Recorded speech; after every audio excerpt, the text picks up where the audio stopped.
I've seen Mr. Leon is so courageous. He wants to say something. The floor is yours. You're free to say anything. Okay, just taking back, Mr. Estiano, what you said earlier on about the principal making efforts to write a letter to the Minister of Education to give pressure in order to give requirements or to give necessary things or tools to use in schools.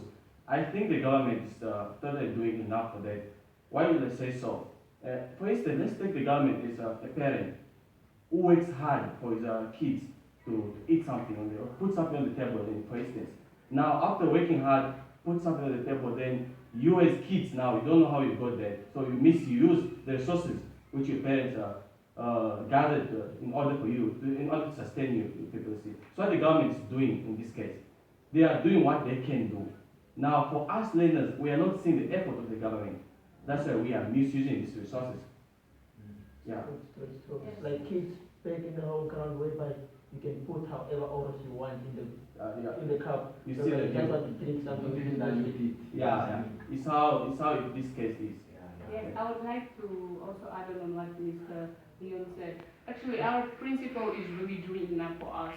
Earlier, when we reopened in January, we had a complaint about our classroom. We complained to the principal, and he wrote a letter that went to the regional office. And immediately after a few days, we got a response that whereby they helped us by spraying some chemicals in our classroom for the best that was there. And the ceiling was immediately removed since it was totally damaged and was not in good condition for learners to stay there, because at any time and any minute it would fall down on the learners and collapse on them during lessons. So our principal is really doing enough on the points brought forth by the three of you.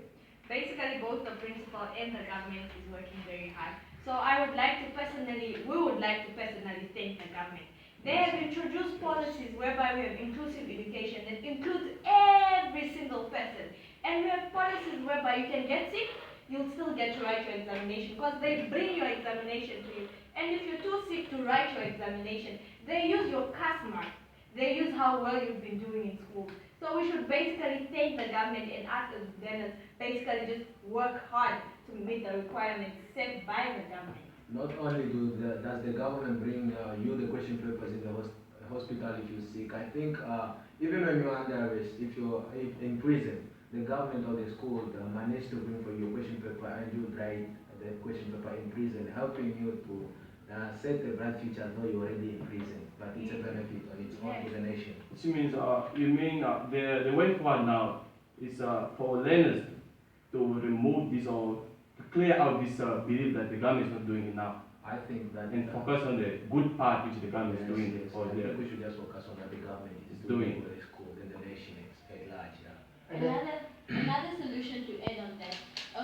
I think the reason why learners vandalize this, as Mr. House said, they don't know where this comes from. Yes. They don't know how hard and how much effort is put into bringing these resources to us. Take an example of Caprivi.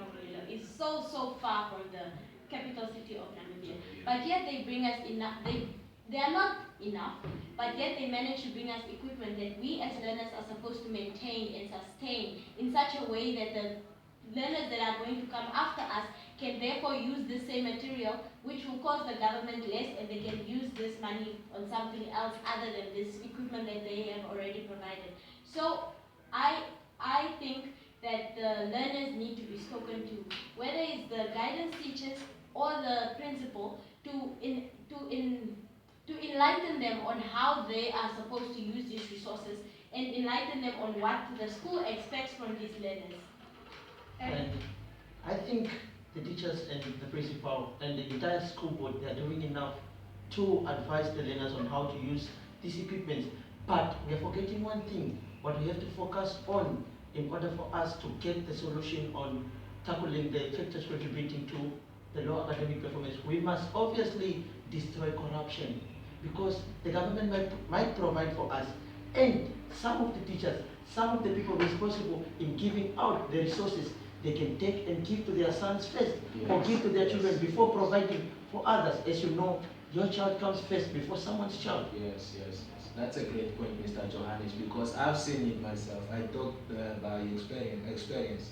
I've seen a learner coming with an examination paper because last year I was writing an examination paper in grade 9 whereby a student, my classmate, came with a question paper in class and claimed saying that the mother brought it for her, and which is not fair. That is quite corruption too. Adding on, don't you think we must uplift some of the burdens or pressure on the government? As well as the school, we should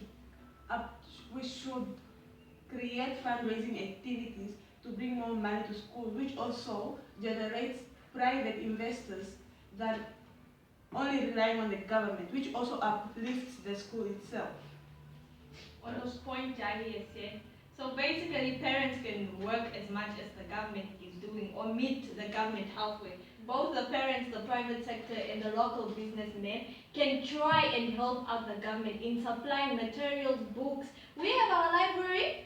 Recently, we started asking for books, and we thank the people that are meeting the government halfway and answered to our call and our cry in time. Yes. And thank God in the library we even received Bibles too. Imagine. Now Different even the moral Bibles. teachers are now able to be teaching learners. Different Bibles to accommodate all different religions actually. Let's thank the government for doing such a wonderful thing for the school. And the local people. And the private investors also. Yes.